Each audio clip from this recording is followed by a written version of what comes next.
So who have we got next? We've got a pair of heavyweights. Now, I'm not referring to their personal physique. That would be rude and inappropriate. What I mean by heavyweights is that they have been in and around this space for a considerable time. They are at the top of their game, and they are in a position where they can really make a difference. They influence events and change things. I know them both well, so I'm sure they'll forgive me for that that introduction. Bob Moran and Graeme Cooper. So first up, we've got Bob Moran, and we're going to be, I'm sure with both of them actually, talking about things hot off the press. There have been some announcements today, which I know both of them will be very keen to share and talk to us about.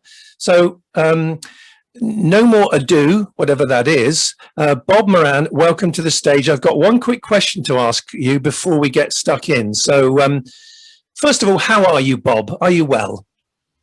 Hi, good afternoon, everybody. Hi, Roger. I'm very well. Within the last hour, I have been vaccinated for COVID-19. I'm feeling great. Yes, I had it a couple of weeks ago. I felt it felt good. Yeah, I've got to be honest with you.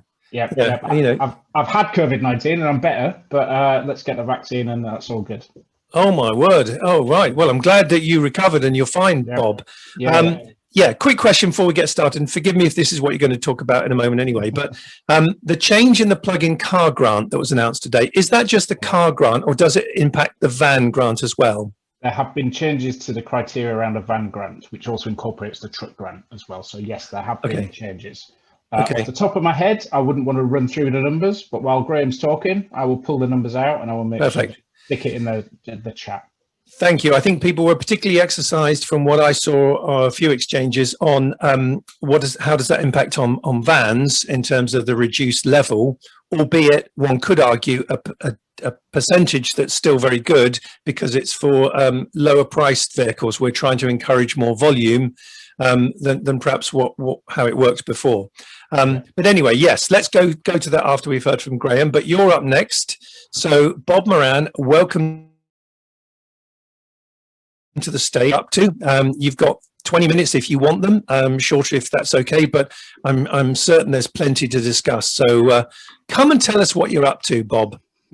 Excellent, thanks ever so much, Roger. And Camden Clean Air Initiative, thank you very much for the invitation to come and talk to you and your lovely audience today. Genuinely delighted to be here. Graeme, I'm looking forward to chatting with you and Roger shortly. I'm going to try and be brief. I'm not going to take 20 minutes, no matter how slow I kind of talk through my points. Because I want the questions, and I'm confident, Roger, that you will make them difficult for me. So, transport decarbonisation. What a brilliant thing to talk about. And let me tell you that we've got a plan for that. Government has a plan for that, but it hasn't been published yet. So there is a limit on what I can tell you all today, but I'm going to try my best, as those that know me will know. I will try my best to work around what we can say and what we can't say to make sure that you're well informed. And again, please ask away. I can only say no, I can't answer that. So ask whatever you would like. What a busy time. I think it's more likely that I will forget to mention something really, really important that's happened in the last few days rather than struggling for content to fill a few words.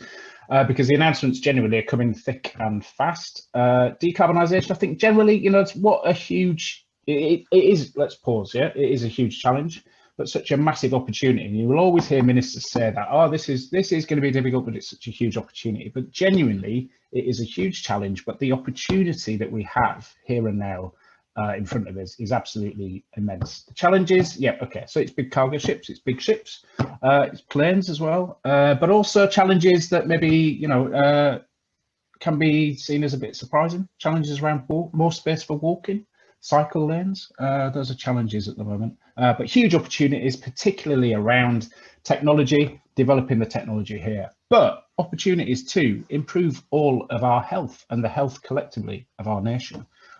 We've got an opportunity to reduce congestion, genuinely. That's what decarbonisation in transport gives us. And of course, the opportunity to create loads of really highly skilled, good quality jobs. Okay, that's really, really important. But it doesn't end there. It's also an opportunity, to improve the efficiency and the running of our entire transport system. And we rely on that transport system every single day, every single one of us, whether we're in lockdown or not. So let's take it back to climate change for a second. And transport is quite rightly front and center, I guess, or in the firing line, in the crosshairs of that. Quite right too. It's the #1 emitter across the UK economy and has been for a while now. But also, let's not forget, it's pretty dreadful for air pollution. Estimates of 40,000 premature deaths in the UK per year. And that comes with a cost, billions, in fact, upwards of £15 billion of cost. So today I'm just going to run through some of the things that we're doing to tackle decarbonisation, transport decarbonisation, but then to unlock all of those other core benefits. It's really busy. We're actually doing quite a lot. And I think in the last year, it's actually been busier than ever. And that's not just because of COVID-19 and the pandemic and exiting the EU and doing all of that kind of stuff. We're coming up to 12 months since we published the first part of our plan to decarbonise transport, and that was a document called Setting the Challenge. And that set us off on the genuinely the biggest piece of work we've ever done in transport on carbon and everything to do with carbon. And it set out, that document, how we intend to achieve net zero. It's going to set out, is this plan, how we intend to achieve net zero across all of transport. It will be bold. Our ministers wouldn't expect anything less. It's going to be ambitious. Our ministers, as hosts of COP26 this year, wouldn't expect anything else. But also, crucially, it's going to be achievable. It's got to be achievable. It's got to be credible. And it's going to be credible for the industry, for transport users, as well as for everybody, in fact. Yeah, it simply has to be. And to do that, it's no use looking anymore, as we have in the past, individually at different modes of transport. So we're taking a look across everything. We have taken a look at across everything. And the way we decided to do that was to look at how people move, and then slightly separately, to look at how goods move through this into the system, the UK's transport system, through it, and then potentially out of it as well. So how do we make that vital move to green, clean transport and improve the entire system for everybody, everywhere? It's all going to be in the plan, but it's not published yet. But generally, there's not much longer to wait. It's going to be published in spring, which is quite a broad period of time. If you're in government, spring can last a long time. But I think the other side of the local elections, you should be looking forward to reading what we've got to offer. It's going to look at the technical measures, of course, but it's also, this isn't just about how quickly you can turn over the vehicle fleet and make every car zero emission. It is about ships, it is about planes, it is about trucks too. If it's a form of transport, it's got a place in the transport decarbonisation plan. But it won't just stop there. That's kind of the easy bit, even though there's a big challenge there. That's kind of the easy bit. It's going to look at how we travel, our behaviours, why we do certain things when it comes to transport and travel. And that has been set in a particular context over the last few months during the pandemic, and that's added. People have asked me whether it's been more difficult to do this work during the last 12 months than it otherwise would have been in a kind of business as usual kind of context. I think I'd answer that by saying it's given us an extra dimension, but I think it's given us a positive dimension to it. COVID has been and continues to be, a truly devastating time for so many people. We've come together and we are fighting it now. It's not over yet, but we will come through this. And there will be good things, I generally believe this, that come from this period of time. For transport and in the context of decarbonisation, then it's forced a lot of people to think about certain aspects of their life a little bit differently to how they than they may otherwise have done that. And I don't think that has been or will prove to be a bad thing. Now, that's not just about going on holiday abroad and whether you'll be able to do that, whether you'll need a vaccine passport or not, or what happens about the next business trip that you might have been planning to jet around the world somewhere to give a half-an-hour speech or shake somebody's hand and then pop back. The things that I've been more interested in and excite me about the period ahead are about things like reimagining our high streets and thinking a little bit differently about our local community areas. And last summer, we'll see it again this summer, but last summer, thinking about giving a bit more space for people, what a nice thing to do, and a little bit less for vehicles, particularly motorised road vehicles. Round by me, loads of people outside eating on the street, perfectly safe, and enjoying it as well when it wasn't raining, obviously. So the pandemic for me has allowed us to try out some new things en masse with real people in real time. I know it was an unprecedented time, the most used word probably of 2020, unprecedented, but You know, it's allowed us to try that. And I think for mobility, people, a lot of people will have seen their choices and their options for mobility, that they will have grown. More space to cycle and walk, hopefully, for people. Perhaps there's an e-scooter trial going on near you. There's loads of them going on. There are loads of e-scooters out there. Perhaps there's an e-bike hub coming. All of these things, of course, are good for decarbonisation, but they're good for air quality. They're good for your health. They're good for your well-being as well. We've got a real chance now, I think, this moment in time, to lock in some of this good stuff for the longer term. And that is what people, for me, that's what, when people, ministers, politicians talk about a green recovery in transport, that's what it looks like in transport, the green recovery to me. So we've seen a step change and a gear change in our approach to walking and cycling. Bus Back Better this week. What a title for a government strategy document. Incredible. Bus Back Better. Brilliant. But that includes, crucially, alongside it, a really good section on decarbonisation and a consultation on phasing out the sale of new diesel buses. And I think in the world of electric vehicles, I was thinking about this morning, you know, buses reign supreme for me, you know, brilliant uptake numbers and a genuine real success story. And not just because of the zero emissions, they're cheaper to run, okay? That's good. They're more reliable, they're quieter, they're smoother, and they're just generally a better experience for those that are operating them and for those users like me. And of course, they're clean, which is a good thing. And so they're absolutely fantastic, and genuinely love buses. But also things like Jet Zero and the talk of a transatlantic zero emission flight in just a few years. You know, electric flight, electric planes, you know, that's not something that's coming at a later date. They're flying now. They are flying now. And I think what we've managed to do over the last 12 to 18 months, hopefully, in this area, in the space, and the trick will be moving it onto the general public, is stop looking at things and say, well, it's impossible. You can never electrify a flight between here and Sydney, so you can't. That means you can't electrify a flight. That's absolute nonsense. We need to start looking at the things that we can do.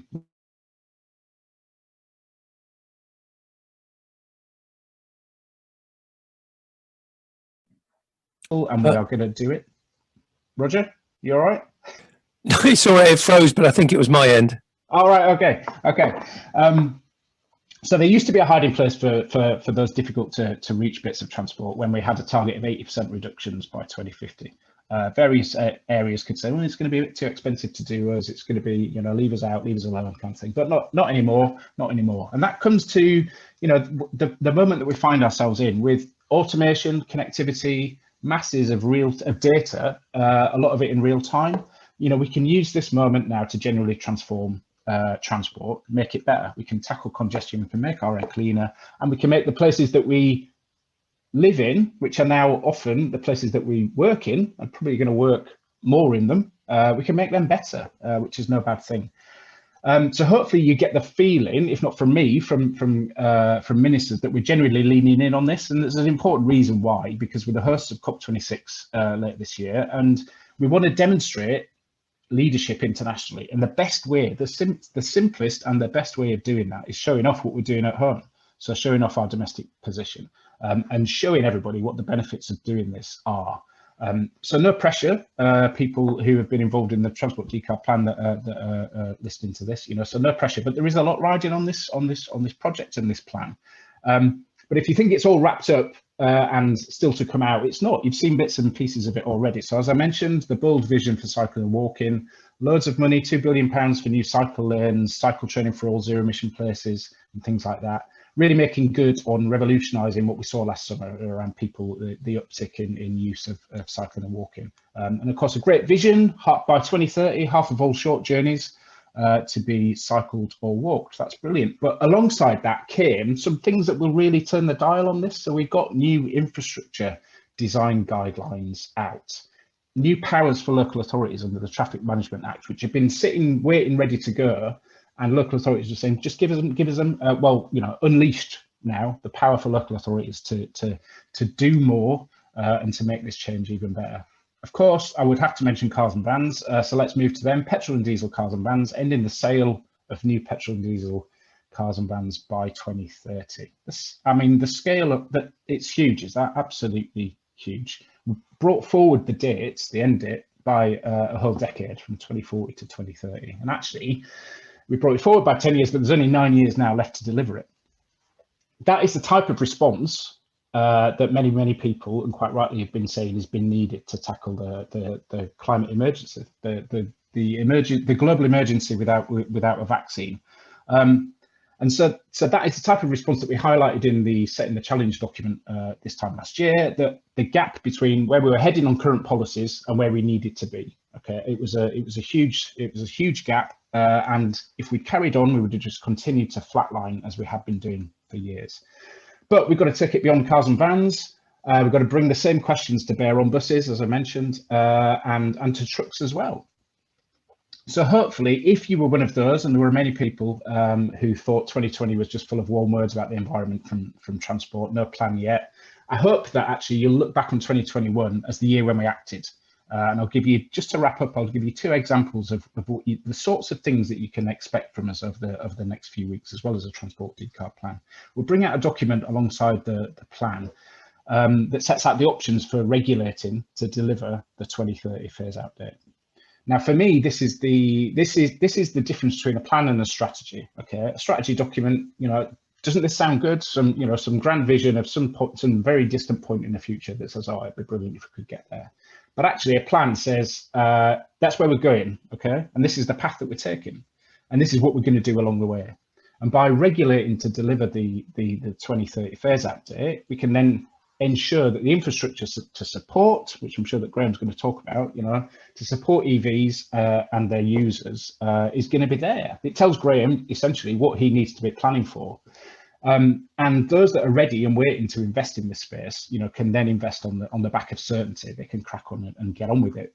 There's hundreds and thousands of charges going in the ground up and down the country now. The vast majority of them are not being paid for by government at the moment. So the second thing, the Prime Minister's 10-point plan for a green industrial revolution, fantastic. Give it a read. It's nice and concise and pithy, published late November. It also included new commitments on trucks.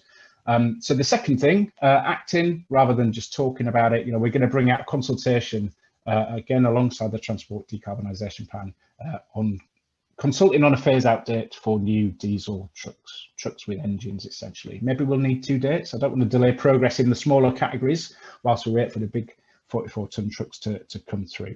Okay, and we'll make sure that the regulation that we bring in for cars and vans can cover commercial vehicles as well. To sum up then, for me, I genuinely hope that none of you out there are thinking whether or not, or whether we can, or even should decarbonise transport. Hopefully we all know that we must. I'm telling you that we can as well. It is going to mean big changes. It's going to mean new big investments. It's going to mean different behaviours. Okay, but we know we could only do that by doing things differently. Okay, because what we had been doing up until recently hasn't been enough. We all know that. But I defy anybody to give me a good reason as to say why we can't do it. Technical or behavioural, the solutions generally are out there, and there are far harder bits of the economy to decarbonise than transport, let me tell you. So come on, transport, let's get on with this. I'm going to stop there, I think. Hopefully enjoy listening to Graeme, and I look forward to all of your impossible to answer questions coming up shortly. Don't go away, Bob. Hang on there a second, Graeme. Can I just say, thinking that you're Deputy Director, Head of Environment Strategy at Department of Transport, it doesn't sound like you are, Bob. And what I mean by that is you're passionate. You sound like you're bothered about this, that you care. And I'm not suggesting that people in the kind of, domain that you operate in, the political sphere aren't like that. But, what encourages me is you understand the practicality. Principle's great, but the practical application is key. So, the bus back, better. Absolutely love that. Completely with you. And I was just doing a little calculation in my head. 116 months. That's how far away 2030 is. 116 months. So it doesn't sound very long at all. And I'm sure later on we're going to talk about this, the practical reality for many people about that, particularly OEMs and the like, how they phase out what they make today, and they bring in what they're going to make tomorrow, certainly by 2030, in a way that isn't chaotic and, having some unintended consequences. So I'm sure a lot of that will come up. But Bob Moran, what a great way to come back after lunch. It's normally called, isn't it, when you're at a meeting? Yeah, exactly. You're right, Graeme. Normally these things after lunch, it's, oh God, someone's droning on about something, and you can feel your eyes going like that. No chance with that, Bob. Well done. Thank you. So there's Mr. Graeme Cooper. And as I know Graeme, let me tell you, everybody, there's no way you're going to nod off listening to Graeme either. Don't build me up too much.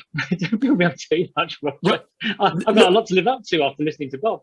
Well, indeed you have. So, you know, no pressure there, Graeme. But listen, I saw some announcements from you today on LinkedIn. I don't know if you've come across LinkedIn. Have you ever heard of that? It's a business social media platform. Well, I think I might have come across it once in a galaxy far, far away. That's the one. That's the place.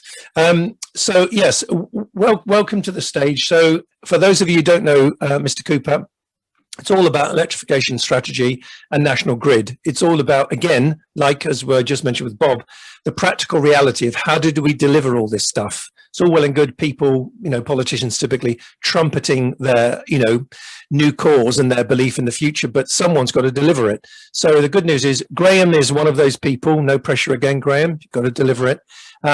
Keeping the lights on, keeping the EVs charged up and making it all work. So give us a 20-minute version of how that's all going to happen, please, Mr. Cooper. The stage is yours. Right. Well, it's a bit like Bob. I think people get far more out of the Q&A at the end. So I will try and keep my commentary to about 15 minutes, and that gives us a bit more time for Q&A.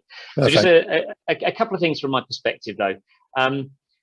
Just a contextual thing. I think, as Bob mentioned, the dirtiest thing we do as a country is move people and goods. Also, transport is the easiest thing to fix. I'm not saying it's easy, but it is the easiest thing to fix on the journey to net zero.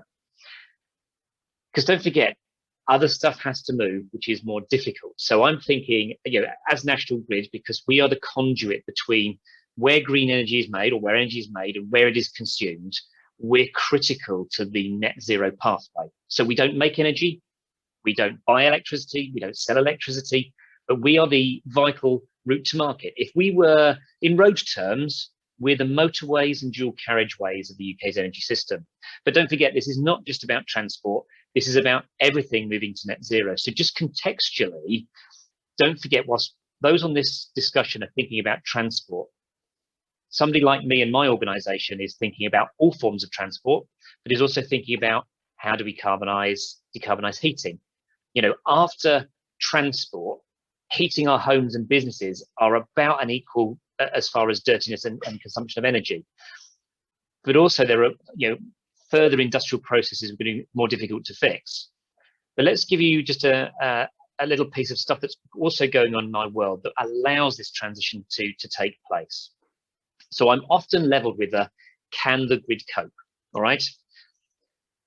Now that forms into two really lumpy bits. When people say can the grid cope, are they thinking about, is there enough, you know, are there enough wires? Or is there enough energy? But of course, don't forget, let's take those in two separate pieces. In the is there enough energy, our energy demand goes up and down across the day. Now, what goes up and down? Well, actually, the control room, which is 6 minutes to my right, it's telling stuff to turn up and turn down to meet that demand. Now, that means that as we decarbonise transport, instead of the vehicles being a problem, they're actually as much part of a solution as they are part of a problem. Let me give you a context for that. So firstly, since we've had energy, consumers just use energy when they want to, right? So we get up in the morning, we make toast, have a cup of tea, have a shower, energy demand spikes. And then we go to work and it settles down and lowers across the middle of the day. And then we all come home and it peaks again. But the energy system is built both on a generation and network supply for that peak, plus some headroom. Now, actually, that means at the time that we're not running at peak, you know, the whole energy system, we're running suboptimally. So actually, by being able to shift when energy is consumed, we can cut the top off the peaks and drop that in to the troughs. That means the system is running more efficiently more of the time. We sweat the assets better. So just to give you some context, I for the last 3.5 years have been running a smart app that is helping me charge my car.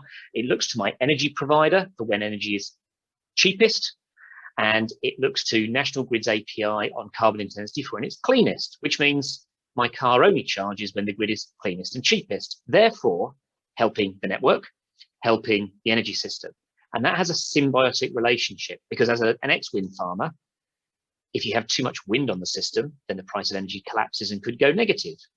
But if you can direct it into batteries or hot water tanks, let's loop in decarbonising heat, then actually you create a price floor for that energy. But what you also do is smooth energy flows across the network. You can then invest in networks optimally. So instead of investing to peak plus headroom, you are investing to a nice average. The other thing to consider here is, in the other part of my work, people say, Leo, will there just be enough energy full stop? The other job I have in National Grid at the moment is I'm leading all of the work on decarbonising, so getting the country ready for 40 gigawatts of offshore wind. So it's taken us 20 years to get to 10 gigawatts of offshore wind. And the next 30 gigawatts, so getting to 40, will arrive in the next 9.5 years. So in rough numbers, 40 gigawatts of offshore wind will deliver you roughly 100 hang on, I need to rethink the numbers in my head. Will basically give you the same volume of energy as will be consumed by surface transport. Now, admittedly, other things will be using that energy in the energy system, but to give you an idea of the pace, we are not going to decarbonise all of surface transport in 10 years, but there will be that volume of energy arriving as new generation on the system. Okay, so when we come back to then, can the grid cope? The grid is never static. It is always evolving.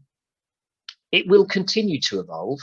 And so those armchair experts that just say, oh, it would never work, read, understand the dynamics of what's at play. There is lots of opportunity here. Coming back to the transport piece very quickly, the way energy networks are funded is we're funded out of your energy bill. So to give you some context, if you've got an average dual fuel bill for a 3-bedroom semi, a gas electric dual fuel bill, if it's about a 700 or 800 quid a year bill, National Grid is £24.70 a year on your bill. Okay, so I think that's pretty good value for one of the most reliable grid networks in the world. But of course, would say that.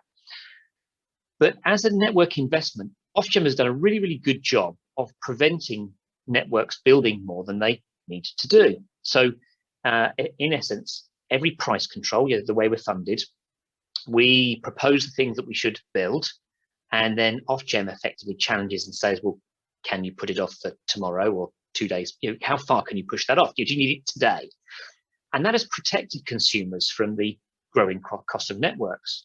So as a rule, we respond to markets. Now, if you look at that, responding to markets, lots of markets are very mature. So the nuclear power industry, the gas-fired power station sector, distribution companies, they're my customers as well on the downstream side. So they've been there for a long time. They are evolving, but it's glacial. And what we see in transport is almost a brand new sector that the energy industry or the energy utilities industry hasn't seen before. So our function is sort of changing. How do you respond to a market that's not yet there? It's really, really very difficult, because what our regulator wants us to see is prove the need, have that tested, make the investment. But this is a chicken and egg sort of scenario here. So what we really need is some recognition that it's that sort of field of dreams moment. If you build it, they will come. Because as Bob was talking, if we're going to ban the sale of, end the sale of petrol and diesel cars and light vans in 2030, that's a nice trajectory. But to build infrastructure takes 2 or 3 years to build from a standing start. It needs consenting, wayleaving, procurement. And so eating into that 9 years, we're going to need 2 or 3 years to build some strategic infrastructure where it's needed. Because don't forget, wires are where they are now. They're not always in the right place for transport. And there's 2 ways of looking at it. Do you bring the transport to the grid, or do you bring the grid to the transport? That's a debate we can have another time. But what's really nice here is when we set out to try and make sure that National Grid was the enabler of the transition to net zero, because let's be honest, if the transition goes swimmingly well, no one's going to thank the energy networks for doing the right thing. People will just expect it. But if the energy networks are a barrier to clean transport, you know exactly where the blame is going to fall. So what's really interesting from our perspective, instead of responding to a market, what the energy networks have been doing is asking the market what it wants networks to do. And what became really apparent is the charge point market's very, very liquid. The charge point market does not want any intervention. I completely agree with that. Markets should fix most things. Except the one common thread was the grid was a challenge. The cost was never the same in different locations. It's not linear. And therefore, particularly if you look at things like high power en route charging for motorways, the barrier is not deploying chargers. And also you've seen in the press, the barrier is not a perceived monopoly by Ecotricity. The barrier is someone has to put their hand in their pocket for some big grid infrastructure. The big grid infrastructure is there as a 40-year lifelong asset. And most of these charge points, businesses have a 5-7 year time horizon. So what's really helpful is government acknowledged that the market failure was the provision of the underlying grid infrastructure. That's why we end up with government's Project Rapid. That's why there's an acknowledgement that there was then the Project Rapid Charging Fund, which put £950 million in the pot. And that is to try and fix the underlying grid capacity. That doesn't mean the grid networks are going to do charging. We're not going to be retailing the energy. It's providing adequate future-proof capacity. Now, what's interesting in that space is where does it go from here? Is at the moment, you're in a strange world whereby the Project Rapid Fund is looking to fix cars and vans. So that means you're going to need an 8 to 10 megawatt grid connection to serve cars and vans. But the minute you start adding buses, coaches, lorries, and the bigger HGVs, that grid connection could go from an 8 to 10 megawatt grid connection to nearly 20 megawatts.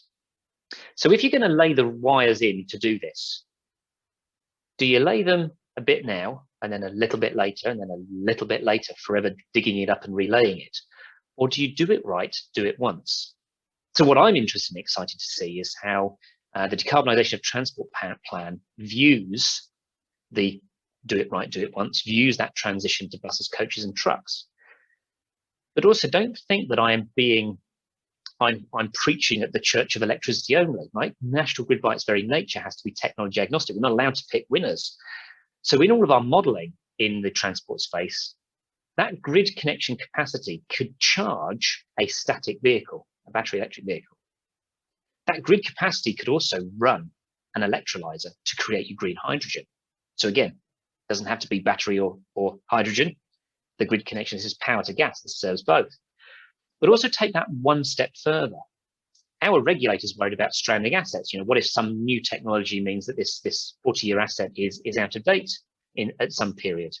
But that then leads you to opening up the market to choose other options. If you think about trucking and the overhead catenary, I don't know if you've seen online some of the guys from Siemens doing the electric highway catenary, like the trains. If you have future-proof grid capacity at each of the motorway service areas, you can do battery, you can do hydrogen, but you can also take the capacity down the embankment and power the hard shoulder, either catenary or induction charging. So again, we're allowing, I guess, technology evolution. The one thing that is accepted, which is helpful, is that the failure is the need to get the infrastructure right and in the ground now to enable those markets to mature. So I guess, where does that leave us? What's coming next? So Bob's team, or his wider team in at least in OZEV, are busy trying to work on the delivery body to take that 950 million to then be able to apply to someone like me or the DNOs for grid connections. And that delivery body, I guess, is going to take probably sometime during the course of this year, this reform. So you'll start to see networks progressing, building that capacity. Obviously, we're waiting for the broader decarbonisation of transport plan because my role covers road, rail, aviation and maritime. Now that gets exciting because let me just link back to my comment before. If we're building 40 gigawatts, an additional 30 gigawatts of offshore wind, and those wires arrive at the beach, harbours are at the beach, shipping is going clean, but also the trucks that bring the goods to the ships and take the goods from the ships are going green. So instead of just thinking this through the lens of just trucking or just shipping or just offshore wind, that whole system thinking is actually part of almost the embedded DNA in National Grid. Because again, we're not picking winners. We're not saying, well, we're just going to fix transport and leave offshore wind to someone else. No, we're thinking about where the energy comes from and where it goes to, because we're the conduit between the two. So we're thinking whole system thinking. We've also seen the bus strategy. I mean, crikey, the bus strategy is exciting because we see regularly bus companies struggling to get adequate future-proof capacity into an old 1950s, 60s bus garage. Why don't you turn it on its head and move the bus garage to where the substation is, where there's lots of future-proof capacity, either transmission or distribution? So don't think about just swapping a hydrocarbon for an electron. And then the other one is, from our perspective, is don't forget, as a business, we are going through this transition too. So as a business, we have broadly 2,000 company cars and 1,000 diesel vans. So we're actually living through this transition as a business ourselves. So it's not that we are preaching, we are actually living through this change. So we are 60 vans into our van fleet and have plans to swap out about 60% of them over the next 5 years. Interestingly, what we see in the company car space, because of the benefit in kind treatment, we see, crikey, I think it's in the high 90s% people, when they're coming to swap their company car, are picking electric. And actually, as a business, after April, if you get a company car, you'll only be able to pick electric, which is why I think I'm interested in the discussion that we're likely to have around the plug-in car grant and the pros and cons of that, because actually companies, by the nature of the BIC treatment, are going to make the transition irrespective of the plug-in car grant. So I think that's another one we can pick up on. Anyway, look, that's 15 minutes, Roger. That is a brain dump of just kind of the stuff that's broadly going on in my world, but I would rather keep it shorter and sweeter, and then that allows for better Q&A. And feel free to ask me about the stuff that's been in the press this morning around buying stuff and selling stuff. There's probably places I can't go, but I'll try and cover that as well. Very good. Well, thank you again. That's a great run through it all. So there you are. Look, Bob, welcome back to the stage. I can see you're there, which is good. I don't know if you caught any of the stuff we were doing this morning. Georgina, who's put all this together and deserves, a real, round of applause, suggested that we get people in on the Q&A to come and ask their questions in person, which is lovely. We don't put the camera on just in case they've still got their pajamas on, but they do get to come up and ask live, which is great. So is Mark Saunders there? Mark, I think, was first up with his question.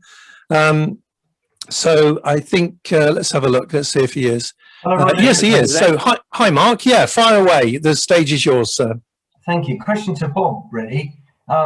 Great presentation, well, both of you, of course. But I just wondered how you encourage people back to public transport. And you referred also to the high street, but especially public transport. And obviously you've talked about the bus back better with focus on fares, routes, frequencies, and the vehicles. We focus on the vehicles, but what about the behavioural side of things? How are you going to support us all or encourage people to go back to public transport given the pandemic? So it's more of a kind of behavioural piece.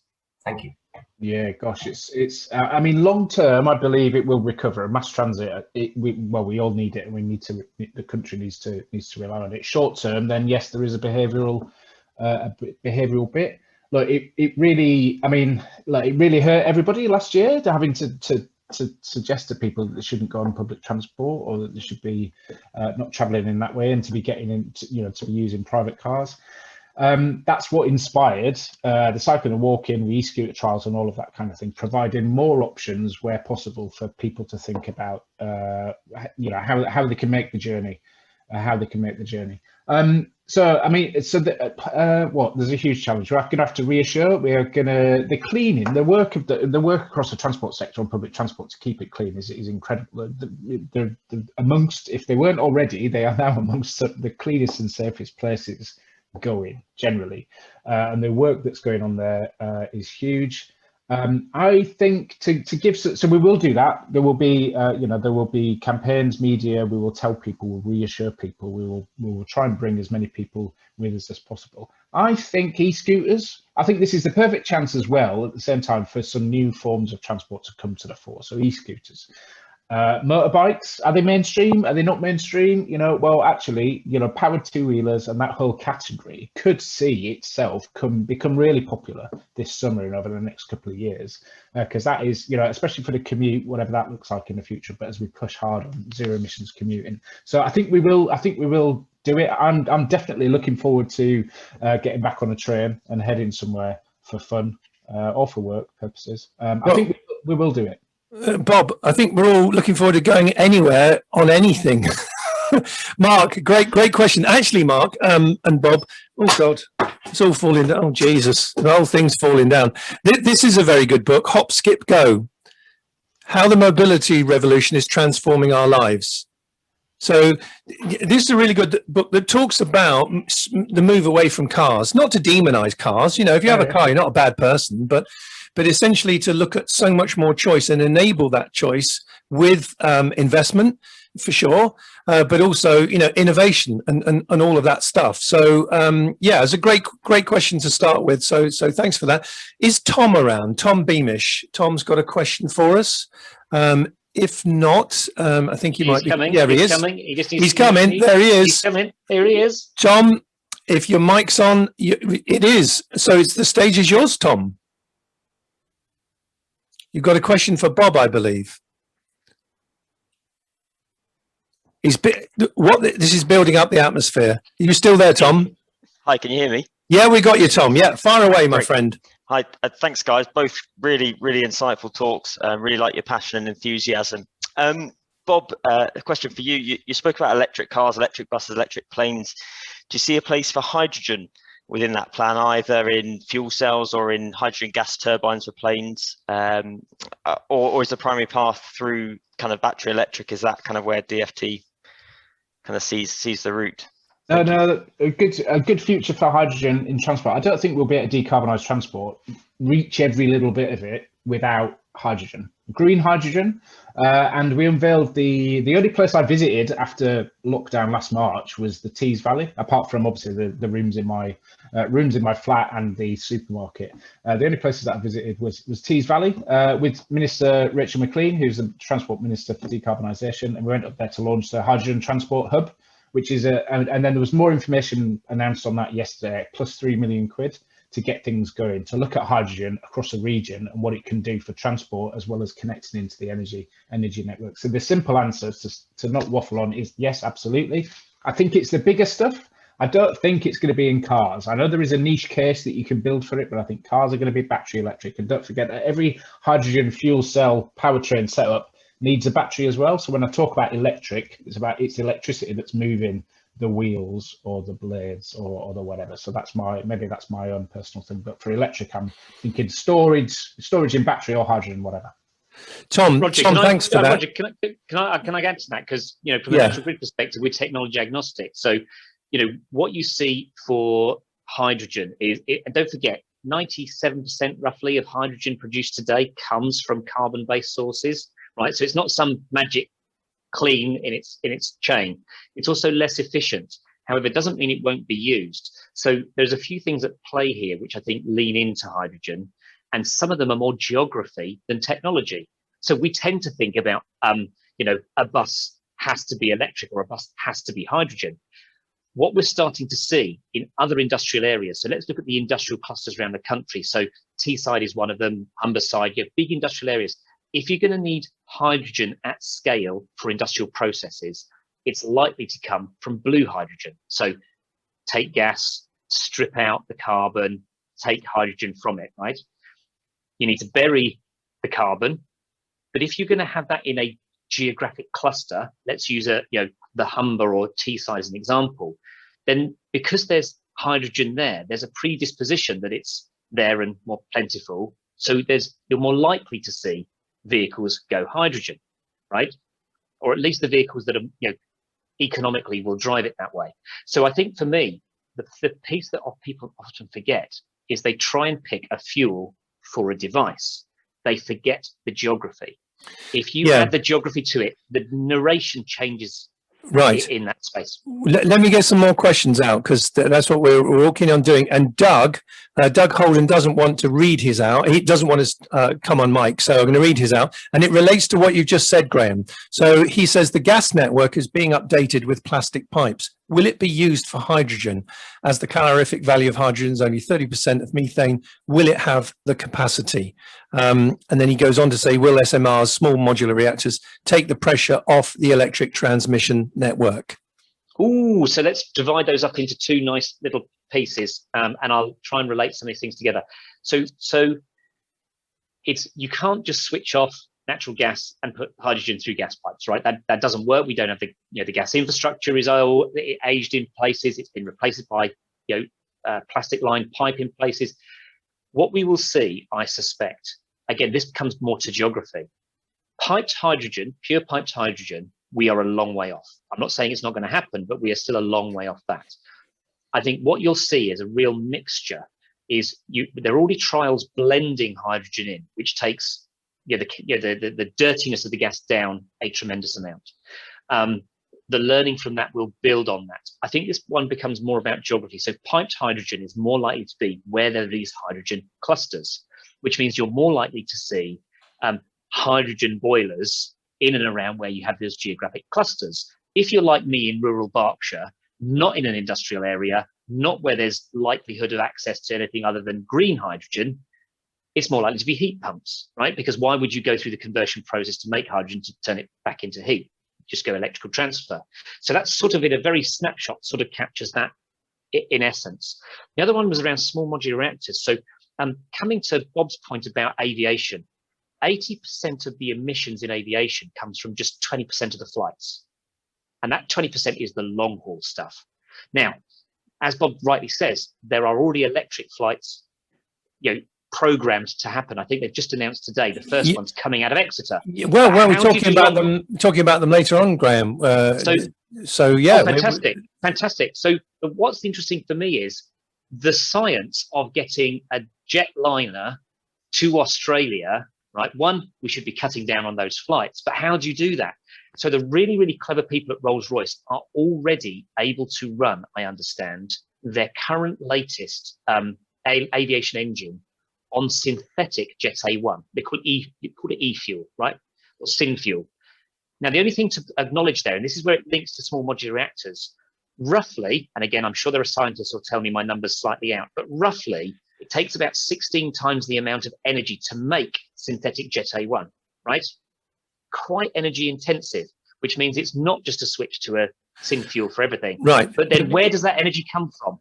So if you think about it, and I'm speculating a little bit, Rolls-Royce make engines that can work on synthetic Jet A1, and they invent small modular reactors, and you need a lot of energy to make the syn fuel.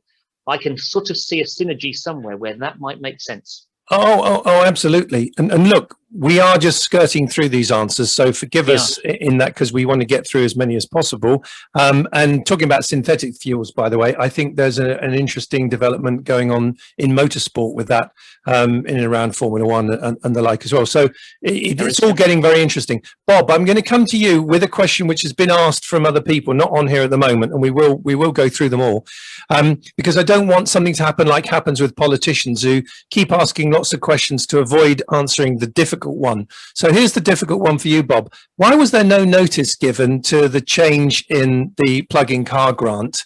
And can you give us a little bit more background around that? Because, yeah, that seems to have exercised a few minds and quite honestly, really annoyed a few people. So you're not wholly accountable for government policy, Bob, but you're pretty close up to it. So what happened? I think before I come to that, Graeme's a real deal, isn't he? Doing his maths, his numbers. Yeah, I'm really impressed by him doing all these calculations. Don't avoid the question. Look, the deal with the grant is, there's been no cut in the budget for the grant. Okay, what we're seeing is huge numbers of uptake, right? Okay, and ministers have decided that what we need to do is to make sure more people can benefit than otherwise would have been able to if the money just runs out. Okay, I mean, but why not give people a bit of notice on it? Because there would have been a huge spike in registrations. And so how long do you give? Do you give 24 hours, 48, a week? There's got to be a line made at some point, and somebody will just be the other side of it. So we've done this a few times now. You know, it's been I think 4 years where we've been saying the grant is gonna be slowly tapered away, and we have been doing that, and we're learning each time we do it how to hopefully do it better in the future. So if we've got it wrong this time, then we'll take that on board. But I think we thought that this was the best way to do it. So. No, I think I do get your point. I think if you say it's a week's time, 2 months time, you trigger something a lot. Well, the obvious happens. Graeme, you're going to say something. So I was going to say, we've seen this sort of thing before, and I think I'm actually going to applaud the guys at DFT for the way they've done it. Right. What we've seen in other subsidy areas, and let's think about the feed-in tariff for solar. If we think about the renewables obligation for wind, those things ran and ran and ran till money ran out, and there were cliff edges. You could argue that the solar industry has gone through boom and bust because of the lack of tapering. What we're seeing here actually is an acknowledgement that the budget is being used, and this is tapering. Now, would you rather have waited and suddenly there'd been a cliff edge and we go from everything to nothing, or do you start to see this tapering? This tapering actually is the learning of government from other subsidy regimes. So from my perspective, I actually think that this may have been the writing's been on the wall, right? Roger, even yourself, you champion each month when the SMMT numbers come out that EVs are up this many, right? Yeah. So it's not a surprise to most of us that this is being cut. What's nice is the fact that the cut is tapered. It will be small cuts each time, so there's no cliff edge. I am with you on that. I could talk a bit more, but I really don't want to lose time for the other speakers here. So if Miles is around or David Mitchell is around, I think Georgina's doing a great job. Yes, she is. There he is, Miles. So the stage is yours, Miles.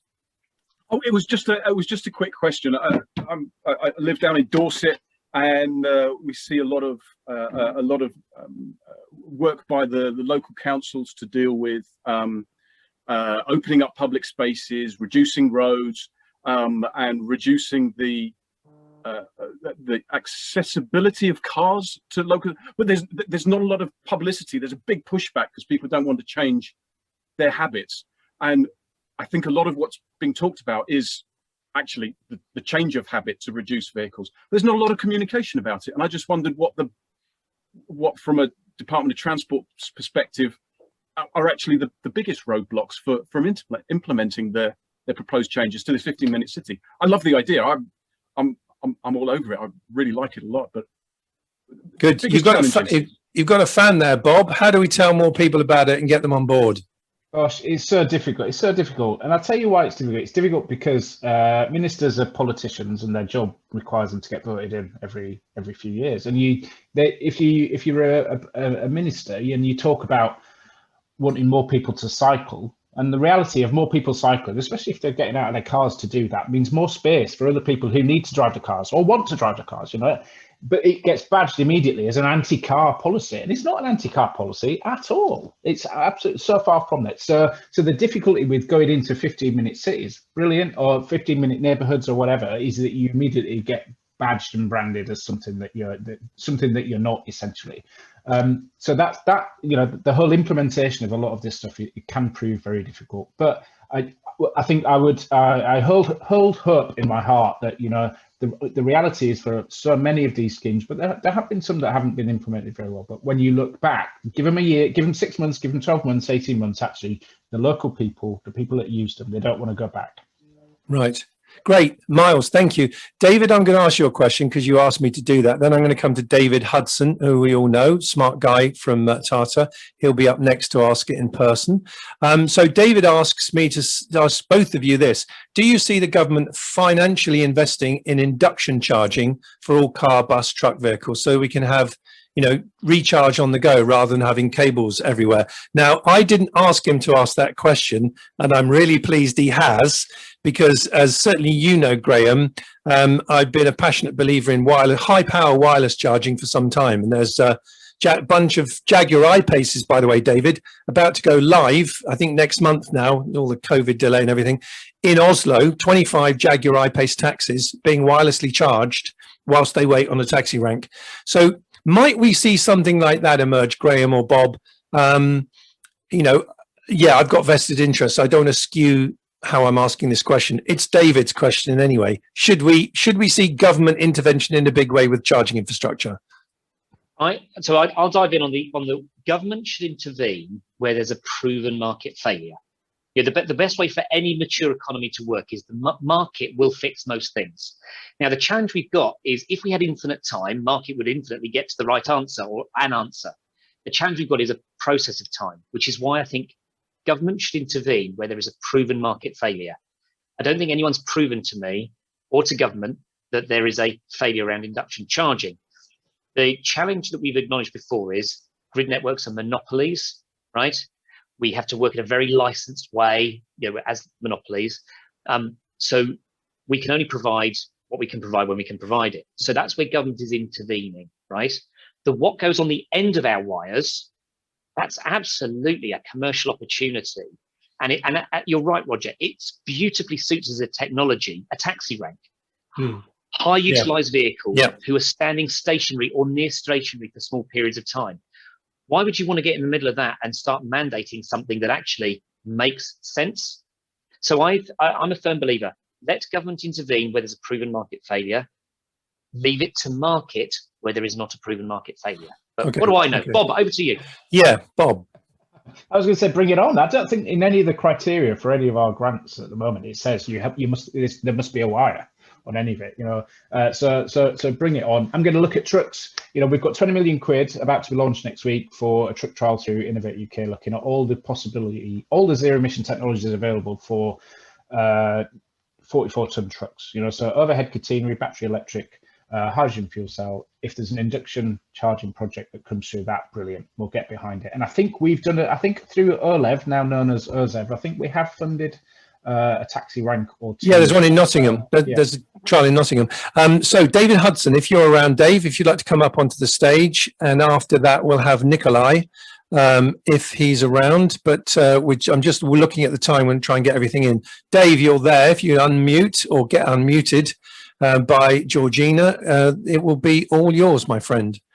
So I know you'll be keen to ask it. Where are we? Yeah. Dave or Georgina, can you get unmuted on that? Otherwise, I'll just jump in with the question. Okay, I'm going to ask it. So it's for you, Bob. Is it possible that the government policy can start looking at incentivizing the adoption of higher efficiency EVs, not just treating them all as equal? Dave's talked to me about this before. You've got some EVs that do 2 miles a kilowatt hour, and you've got some that do 5, and they're all kind of being treated the same. Is there any moves afoot to start looking at that? I don't want to set any hairs running here today by saying, but I'm very well aware of it. And I've done the CO2 regs in the EU and now nationally, for the last 10, 12 years. And I see this as the natural evolution. Yes, absolutely. So I'm sure that in the future there will be some form of regulation on that. Great question, Dave. So Nikolai, I don't know if you're there. Sorry we couldn't get to talk to you in person, Dave. Nikolai, see if we can get you. Oh, yes, you're unmuted. So fire away, Nikolai. Hi there. So this is a question for Bob. What does the future of cycle lanes look like? Currently, cycle lanes sometimes share space with buses and slow moving traffic, which is potentially dangerous. But also as bus lanes and cycle lanes are expanding, the space for other traffic is compressed, creating congestion. And whilst traffic isn't all EVs, this is creating areas of high pollution, for example, in Euston Road or in South London. Thank you. Good question. So ultimately the long-term kind of, is zero emission fleets. And I think you are going to see, you're going to see more cycle lanes. The simple answer to that with the future for cycle lanes is more of them in more places. And I think that they will be used more. Very good. Sagar Shah, is Sagar around? You've got 3 questions up here, Sagar, but if you can quickly ask them, either just one of them, your favorite one, because we do need to watch our time, but you're on stage, so far away, Sagar. Hi, my question very quickly is the unintended consequences of the mining of the minerals for the renewables. A lot of people, when talking about supply chains, do not look at the fact that Jharkhand in India and Congo in Africa, the land is being deforested and mined for the lithium, the cobalt and the bauxite, and the complete apathy to the fact that the coal is required for all three parts of the wind turbines. So the wind turbines and the solar panels are not fossil free. And I'm just like completely befuddled and quite disturbed by the fact that this is being pushed as green when I know the people of the indigenous lands in India are being displaced for this disgusting push of renewables dressed up as green. How are we going to deal with it? The waste of these assets being dumped across farmlands in the UK. There's nothing being given in any thought. And I can tell you right now, we are going to be left, and we are being left right now, with an environmental and human rights disaster right now across the world for mining for these renewables. Any answers for that question, please? Sagar, can I just say, I can hear the emotion in your voice and the passion and personal belief in that.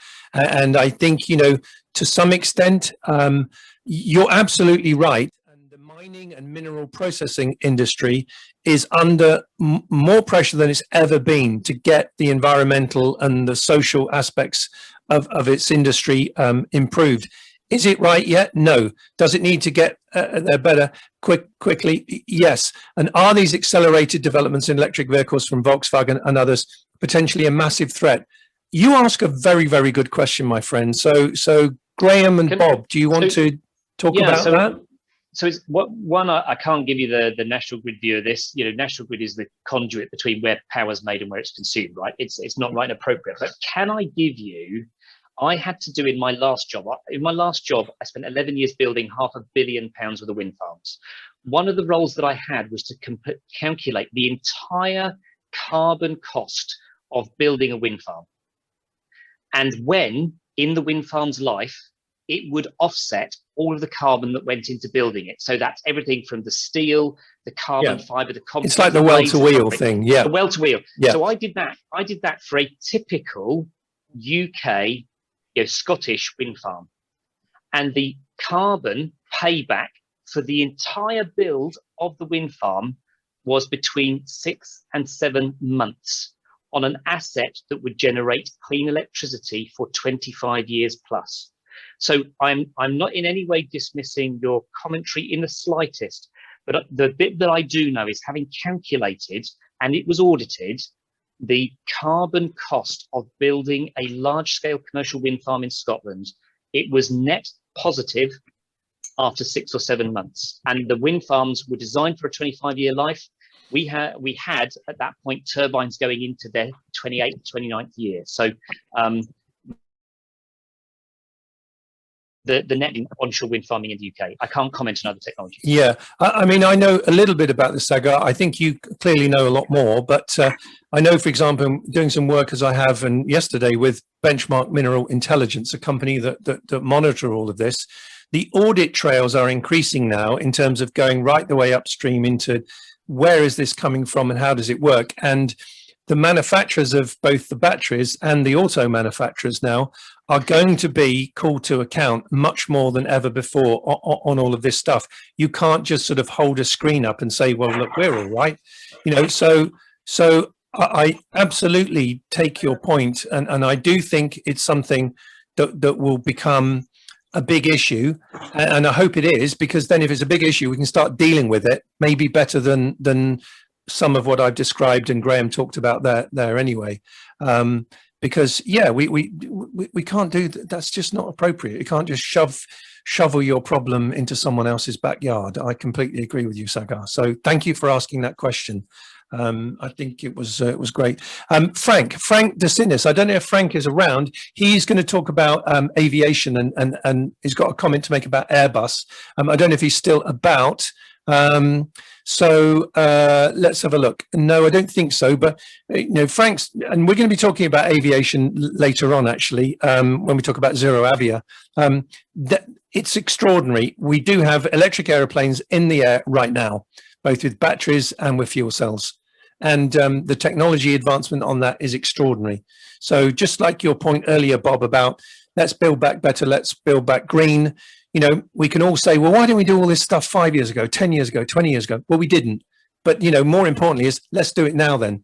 You know, the time that really counts is the now time, not whenever.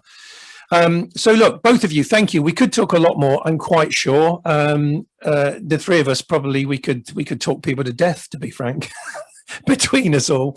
But thank you so much for being available. Thank you for answering all those questions. And thank you for you, certainly as many people have said, your passion in what you're doing. And please, Bob, this is on behalf of a lot of the audience and other people, please kick ass in government. Don't be frightened. If you get sacked doing the right thing, that's fine. Well, within reason. You're doing, seriously, thank you. Speak up and do what you can. Likewise, Graeme. So thanks for joining us today. Please, there are other things later on. You can listen into that by all means. But for now, we appreciate your time. And on behalf of the audience, thank you very much. Fantastic. Thank you. Cheers. Thank you. Thanks very much.